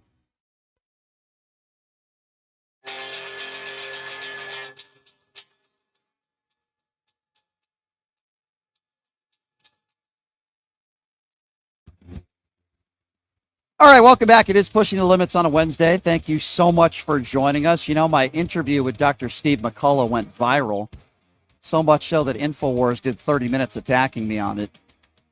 Well, we have another doctor. Well, no, I shouldn't say doctor, but a very famous entrepreneur who's got a lot of money, who's coming on the show tomorrow.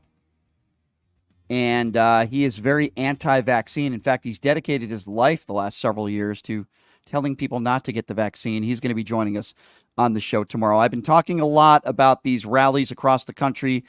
They call them pro-Palestine rallies. I call them anti-Jew rallies. And the guy joining us on the line right now, he is a self-made billionaire. He has been one of the biggest Democrat donors in this country. But he's not going to be voting for Joe Biden. In fact, he's put his support in for Robert F. Kennedy Jr. And Jay Bloom joins us right now on the line. Jay, I appreciate you being here. How are you?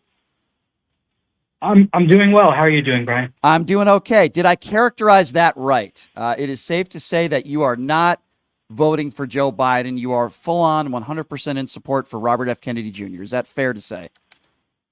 That would be a fair statement at this point, yeah. All right. So Yeah. for the Democrats that are listening that may know who you are, and you've donated a lot of money to plenty of Democrats over the years, why? When they ask you, why are you supporting Robert F. Kennedy Jr., what would you tell them? Well, so I'm no longer just going to go down party line. I'm going to support the candidate, not the party. There will be Republicans I support. There will be Democrats I support. And in the presidential election, I think Robert F. Kennedy is the strongest candidate. And I do see a path for him to get there. You know, the Democrats, I grew up a Reagan Republican, and then the Republican Party left me, and I went nonpartisan, independent, and then I went Democrat when they tacked even further right. Now the Democrats have tacked too far left, and I'm back to the center. And, you know, just to vote blindly down partisan lines just doesn't make sense. The Democrats, when they first said defund the police, I raised an eyebrow. And then when they said unrealized capital gains tax, it's so short-sighted. You know, I understand get the billionaires, but it opens up a whole Pandora's box. You know, what happens if I have a $400,000 house that goes up $100,000? I have $100,000 in unrealized capital gains.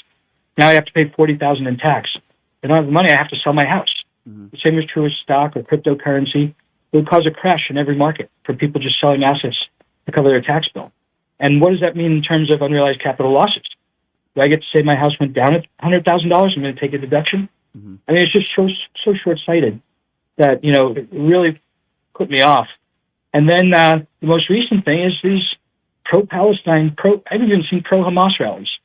It's low information, far-left Democratic voters, and more reprehensible is leadership's not taking a position against that, saying that doesn't represent us.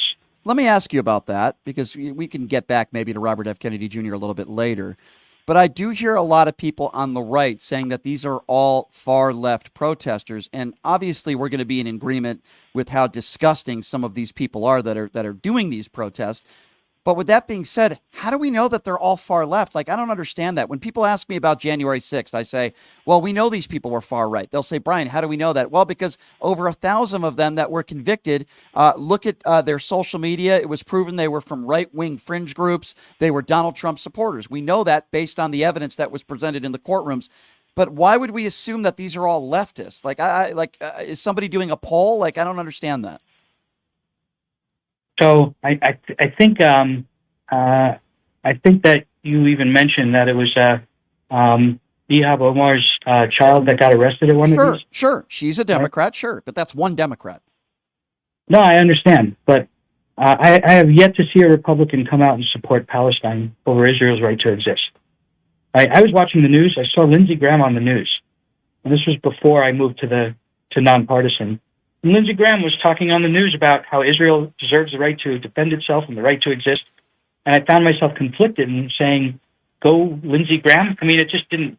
But every Republican to a person. No, I agree. That I've interacted with has been pro-Israel. So, Jay, I agree with what you're saying. I get what you're saying. My point is, when we look at the protesters, we don't know what political affiliation they're. I agree with you. And in fact, I said that on the show the last couple of days. Marco Rubio. I see these far-right MAGA Republicans, some of whom are saying all the right things about Israel. And I'm like, wow, I'm in agreement with them. So I hear what you're saying, Jay. My point is, why should we assume that some of these disgusting protesters that are chanting, you know, death to America, why should we assume that they're all registered Democrats? I'm not assuming that. I just want to know why you are. That's all. Well, that's the evidence that I've seen, you know, and it's not to a person, but to the extent that I know of people going to these rallies, they're all far left extremists. And again, the thing that bothers me is you're not getting anybody from Democratic leadership saying that doesn't represent the party. Yeah. Well, right? They're also worried about being. They're also worried about being primaried. Yeah. You know that these far left extremists show up to their primary, they get voted out. That they're not taking a stand against them. So that lets the Republicans paint the Democratic Party as anti-Israel. I would like to think, and based on what people have said on the record, that, and I think you'll agree with that, most Democrats that are in office today are very pro-Israel. They're not Rashida Tlaib. Many of them believe that Israel has a right to defend themselves, just like Joe Biden. His sentiments: Israel has a right to defend themselves. They're our allies. We are going to help them, and he has helped them. But yeah, they do have a responsibility for the least amount of civilian casualties. But I think Joe Biden's been on the right side of this. And I think most Democrats have. I get what you're saying. It'd be nice to hear Hakeem Jeffries criticize Tlaib a little bit and show more leadership. I'm with you 150% on that with some of the leadership. But I think Joe Biden's handled it as well as he could. What would you say about that? Well, I mean, he did send aid to Gaza, and he won't condemn Hamas, right? You know, this civilian casualties in Palestine, it's tragic, but it's not Israel's fault. It's the fault of Hamas that uses them as human shields. But hasn't Joe Biden, he has criticized Hamas. He has, you said he hasn't? Not that I've seen. He's condemned the Hamas attacks countless times. Surely you have to agree that even though you're not supporting Joe Biden, you would agree that Joe Biden is pro-Israel, right? He's not pro-Hamas. You would agree with me there, right? He is pro-Israel until it's not politically expedient anymore. Once he feels that the far left is going to challenge him, he softens up and starts talking, well, we need a ceasefire and we should look at how to wind things down. And the problem is you have a group of people that have dedicated themselves to the destruction of Israel. They said, you know, we're going to keep doing this again and again until Israel is gone. How do you stop while they still exist? Yeah. I'm not talking Palestinians. I'm talking about Hamas and that ideology. Mm-hmm. Well, listen, Israel has to keep going until Hamas no longer exists. Listen, I don't disagree with you. We're on the same page there. I think most Americans, most people on the right and the left agree with us. Israel does have the right to defend themselves. No question about that. We shouldn't be giving any more aid at all to Iran. That is an evil, murderous regime government who has funded Hamas. No question about that. But I want to talk specifically about what's going on throughout these universities around the country, which you alluded to. I'm very, I guess you could say, a little bit surprised the way Columbia University originally responded by saying, well, we're just going to cancel classes, in a way almost giving in. And I know last night, police were called out there to disband these idiots. Why didn't they do it right away? And why are some of these universities, in a way, acting cowardly? Why are they doing this? Well, I mean, it's academia has become radicalized. Look, it went right to the presidents. How many? What do we have? Two Ivy League presidents that had to leave office over this issue. Mm-hmm. Right? I mean, these kids are the dumbest smart people that I've ever seen. Right? They're low information. They get all their information from a 20-second propaganda video from Hamas off of TikTok, and then they take these radical positions based off of that. Right. The Palestinian people are being victimized by Hamas, not by Israel. Mm-hmm. Yeah, I mean, certainly I don't disagree with you on that one, for sure. Let me ask you another question, because this is something I've been debating today. If you're on public property, and I understand freedom of speech and all that, but if you chant death to America, I think people like that should be arrested. I feel like that's a threat. Do you agree with me on that? What do you think about people that say death to Israel, death to America? What should we do with these people? Well, that's now you're inciting violence. There are limitations on free speech. Everybody's heard the example, you can't yell fire in a crowded theater. I think you can't falsely yell fire in a crowded theater is the correct version. Mm-hmm. But there are limits. You can't defame people. You can't slander people. You can't make misrepresentations. There are limits to free speech. And inciting violence is one of those limits. Yeah. They should have disbanded these people immediately. Mm-hmm. And they didn't. And I think they certainly made a mistake there. I'm glad that Columbia did what they did yesterday, but it's a few days too late, but I guess better late than ever. Moving forward. These universities are complicit. Yeah. In what these far left people are doing. The answer is why? Why? Why are they complicit? Why? Why is it that when it comes to people of the Jewish faith, they are complicit? Why do you think that is? Boy, that's a great question. You know, for 5,000 years, the Jewish people haven't really had much in the way of allies across the board. And Jewish people have had some allies, but not many. It's 5,000 years of persecution. Mm-hmm. And these people get snippets of information that are strategically tailored to create a false narrative, and they just buy it hook, line, and sinker and react to it. Yeah. If you're just joining us, he is a self-made billionaire, used to be one of the largest Democrat donors in this country, but he is now, in a way, if I'm characterizing this correctly, switching parties from the Democrat Party to more of an independent point of view. And that's why he says he's supporting Robert F. Kennedy Jr. for president of the United States. Jay, you actually believe that Robert F. Kennedy Jr. has a real good, legitimate chance of being the next president of the United States? I think it's probably going to be Donald Trump, but it's possibly Robert F. Kennedy. And I think as Robert F. Kennedy gets on the ballot in every state, becomes a viable candidate in people's minds, more people are going to switch over to him from both sides. What do you think of his pick of vice president, though? Because I'm talking about Robert F. Kennedy Jr. We know Trump hasn't made that choice yet. He's picked a lady who most people in the news media, most people in politics have never heard of before. She has a lot of money, and a big reason for that is because of her ex-husband, who I believe was the co-founder of Google, if I'm not mistaken. She is an extreme far leftist. I mean, she's way far to the left with people she's supported and donated money to. So I know the Steve Bannons of the world don't like that very much, but I don't feel like it was a very wise decision. I don't think this is a needle mover for Robert F. Kennedy Jr. Did you like the pick? There are other people that he spoke to that I thought would be more strategic. But Nicole Shanahan she's fine. She's not. I've met with her. I've talked to her. She's not a far left extremist in person, or at least she didn't appear to be. Yep. It's a hard ticket, but I don't think the vice president is going to make that much of a difference for his campaign. I think his viability. 70% of the voters. Yeah. Don't want either the Republican or the Democrat. Yeah. 70% are not happy with the choices. No. Right? So I'm not either. The only reason the majority of the people are voting for Biden or for Trump is because they're more afraid of the other team's guy. Right? If Biden voters look at Trump and say, well, if I vote for Kennedy, Biden loses my vote, and then Trump gets in, and it's my fault, and it's the end of democracy. And Republicans look at Biden and say, well, if I vote for Kennedy instead of Trump, Biden wins, and then it's the end of the world. We have World War III. Yeah. Right. So everybody's ingrained in that it's death and destruction and Armageddon. If the Republican doesn't win for Republicans, if the Democrat doesn't win for Democrats, once they see Robert Kennedy as a viable candidate, he's on the ballot in every state. I think you're going to see people migrate over, and I think we have a three-way race. Well, we've had these conversations on and off the air. I can't stand it when he talks about vaccines. I can't stand it. I've actually been with you at least one of his rallies where 80% of his speech is about vaccines, and I'm kind of over it with that. If he just stuck to more important topics without giving his medical opinions with no medical expertise, I would probably listen more, but I guess that's here nor there. I wanted to ask you about this. You've spent some time around Donald Trump. You were recently at Mar-a-Lago, right, a few weeks ago, and that I don't know what you'd characterize it as, the billionaires' dinner. I don't know what it was, but you were there. I haven't really spoken to anybody that was at that event. I've heard a lot of people in the media that's spoken about it, but I haven't spoken to them really personally. You're the only one. What was that like? What was that event like? Who was there? I know that Steve Wynn was there.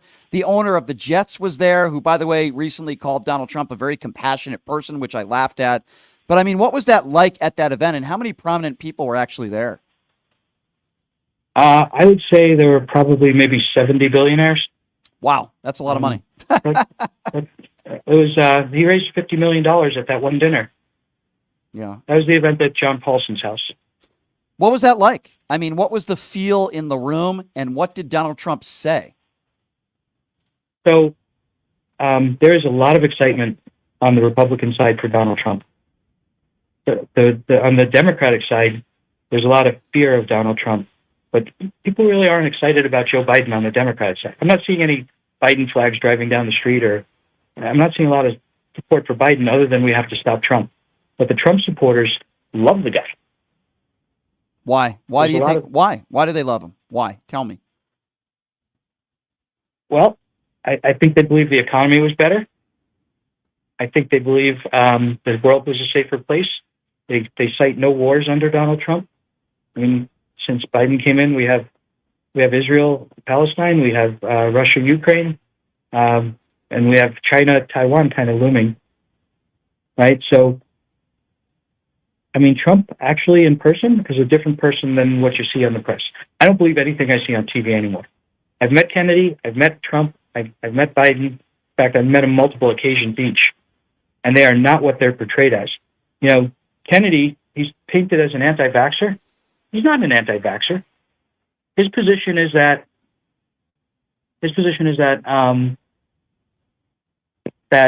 when the vaccine for COVID came out, we didn't understand the virus, we didn't understand the vaccine or its side effects at the time, and we still don't understand the long-term effects. So he decided it's not for him, and what he rallied against was vaccine mandates. If you work in a hospital, you have to get it or you get fired. If you work if you're a soldier, you need to get vaccinated or you're kicked out of the military. I mean, he didn't like vaccine mandates. If you talk about measles and mumps and polio, he's all supportive of those vaccines. And he says things like, they do have some side effects, but they're mild side effects and they do more good than the harm they cause. And the media turns that into he's an anti-vaxxer. Well, I haven't heard him say that in any of the speeches that I've been to. He didn't say anything positive about any vaccine. In fact, it was to the contrary. And all those things that you mentioned would be a moderate approach, and I would support him feeling that way, even though I might not agree with everything. But when I hear him speak, it's always anti-vaccine. It's always going after Dr. Fauci. It's always making it like the vaccines are killing boatloads of people. When I hear him speak, and I've heard him speak in person multiple times in Las Vegas, one of times I was standing right next to you, you saw me shaking my head and laughing because some of the things he was saying were completely and utterly ridiculous. He says things that are ridiculous, and he's not a doctor. Now, I agree with him on a lot of social issues, right? Whether it be abortion or other issues. But when he starts blaming Vladimir Zelensky for the war in the Ukraine, that is a ridiculous and crazy approach that the far right has. And I don't like it. I'll be honest with you, Jay. I don't like it. I'm sick of him talking about the vaccines. I listened to my personal physician to get my medical advice, not from Robert F. Kennedy Jr., who doesn't have a lick of medical expertise. He can sue every pharmaceutical company he wants to, and he can brag about it, but he's not a doctor. He's certainly not an infectious disease doctor.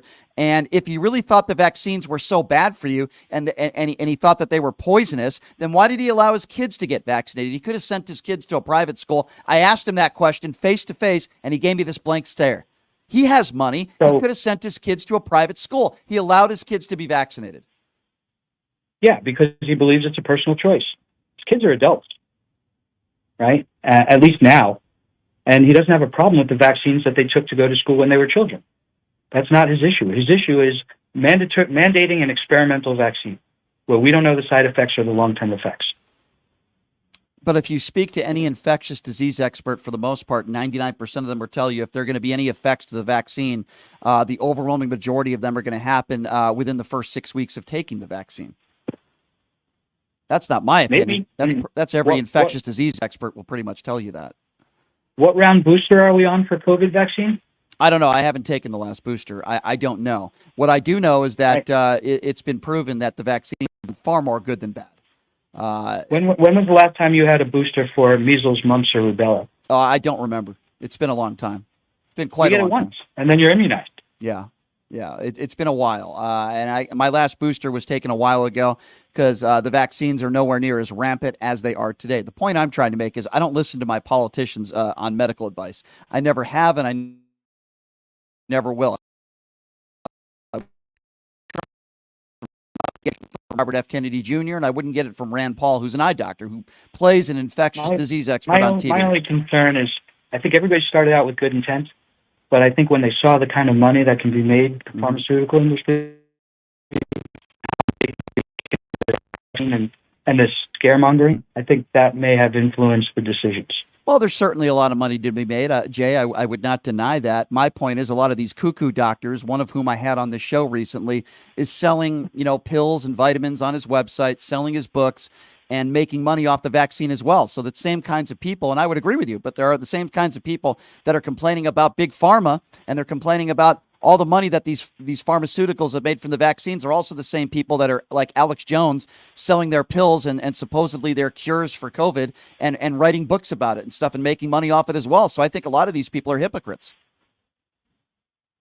So to circle back to one of your questions earlier, I've known Joe Biden for years, and I met him a number of times.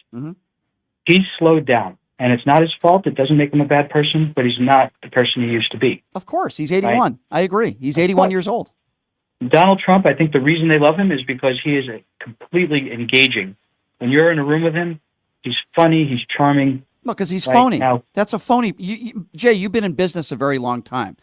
You mean to tell me that Donald Trump, that's his genuine self? He's phony. He wants your money. Of course he's going to be, you know this, Jay. Of course he's going to be, of course he's going to be engaging. Of course he's going to kiss your ass. I'm telling you why the people that follow him like him. They find him funny. They find him engaging. They believe that he cares about them. Not speaking to the veracity of that statement. Mm-hmm. I'm telling you why they like him. Do you think, I understand. Do you think Donald Trump cares about you and me? Does he care about the average everyday American? In some regards, yes. In some regards, no. All right. It's a complicated so question. in some regards, yes. Explain that to me, because I respectfully disagree with you, but go ahead. I want to hear your thoughts on this. Well, I think to the extent that he can do good and get credit for it, he'll do good.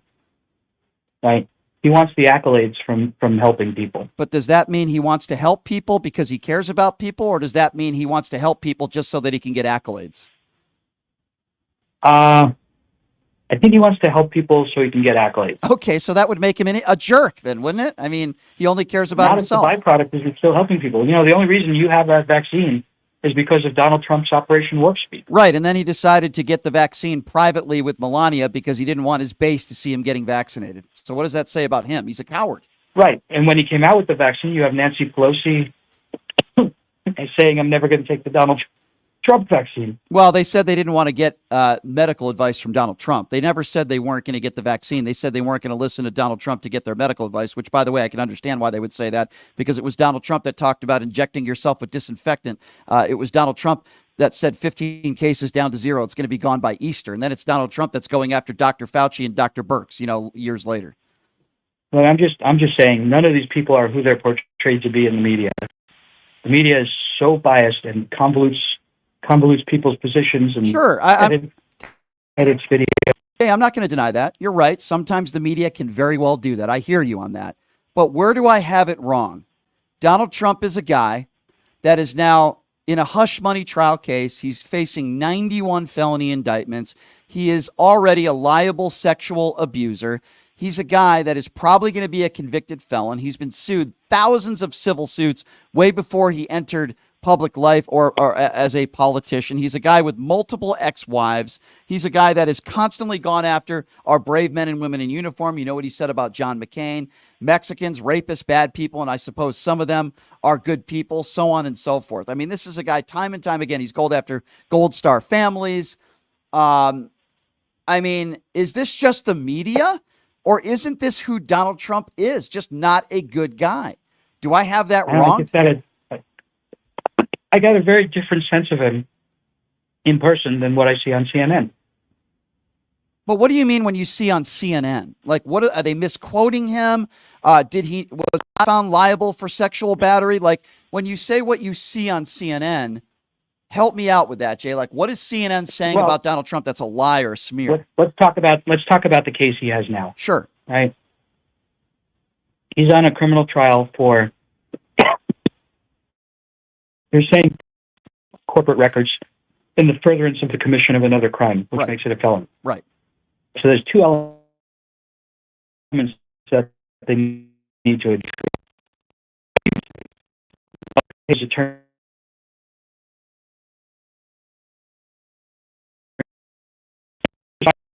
bury it. Right. And then the second thing they're alleging is that he bought the story to bury it, to interfere with the election results. Right? Yeah, election interference. Sure. I got you. Correct. Okay. How do they prove that he didn't buy the story just because he didn't want to embarrass himself and his family? Really good question. And Pecker actually had some testimony there in regards to that. They were not talking about putting the story away because he cared about Melania Trump or his kids or his family. They were particularly talking about the 2016 election. Direct testimony. You'll also get that direct testimony from Michael Cohen. So you have Pecker, who's up on the stand, who's making that claim. It wasn't about his family. You know, it was about the 2016 election, and it always was. And now you're going to have Michael Cohen, who I guarantee is going to say the exact same thing under oath. Those are the two people that were in those meetings. Yeah, no, but what else do we have? Do we have emails? Do we have recorded conversations? Yes. Well, I don't know about recorded conversations, but I know they have documents and emails that they're going to be presenting. I'm just going by the first couple days of the trial and opening statements that this was a scheme. directed at, and how do we know this, Jay? Well, we also know that the doorman and somebody else that was paid hush money, they were released from their non-disclosure a month after the 2016 elections, after Donald Trump won. And that goes to show you right there that it was, okay, job well done. He won the election, and they let those two go. So, I mean, they released them from their non-disclosures. Make no mistake about it, Jay. I think they're going to prove it, and I think they already have, but they're going to prove it more so. This was not about Donald Trump's family. If this was just about protecting his family, why did he do it 2 weeks before the presidential election? This was not about protecting his family. This was about one thing, making sure that he wins the 2016 election and that the American people don't find out about it. Well, and let me ask you something else. Well, find out about what? Find out about he categorized his business records incorrectly? Because that's what the falsification of records is. Well, breaking the law, perhaps breaking the law, and he's facing over 30 felony counts in this case, and interfering in the outcome of an election and election interference. I think those are serious charges. I don't think this is the strongest of cases compared to the other cases, but I still think he's in trouble. I don't think they're going to get him with this case. All right. Well, we'll have to wait and see. But what about the other three cases? I mean, this could be the weakest of the four. It could be. I mean, Tisha James in New York, she got that judgment against him. Correct. Yep. She posted the bond. Mm-hmm. And, they wanted to prove, they wanted the person posting the bond to prove that he had the resources available. Mm-hmm. The guy who's posting the bond is out of California. He's worth about $8 billion. Mm-hmm. He can post a $150 million bond without a problem. Right? Mm-hmm. But it's such an avalanche of information and misinformation, and it's hard to separate the two. Well, I will take the side from the left on this one.